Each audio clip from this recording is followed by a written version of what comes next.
Wempungose yazi khona into engekho right ngayo esengidla iminyaka noma ngabe kuthiwa ngiyahleka kodwa uhleko lami aliphelele mfethu bengiyafisa ukuba ungisize ukungixolisele kuzimdola zimdola noma kuthiwa sihlangana kuphi kuphi asikhulumisane ngoba vele kusenaleya nto engayenza nami ngangithunyiwe Nkosi yami usimdola zathi ngxaki kimi nami ngangisalutheka ngangithunyiwe Nkosi yami abathize bathi angimthuki manje lento ibuhlungu enhlizweni yami iyaqaqamba ukuthi ingane yabantu usisi wabantu phela umdala kunami usisi wabantu wayengone ngiyafisa ngelinye ilanga ukuzomtshela amagama ukuthi ngiyaxolisa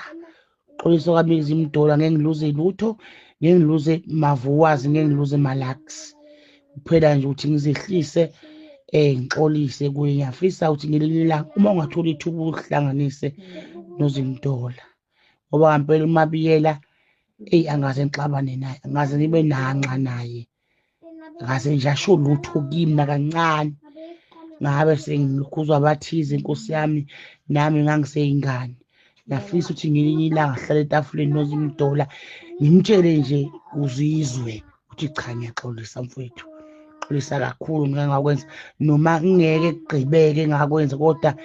maye umuntu naye ekholwa kufanele athathe uxolo lwami ngoba angiforce kodwa kusuka ngaphakathi ekujuleni kwenhliziyo yami hayi iyangidla lento mfethu iyangidla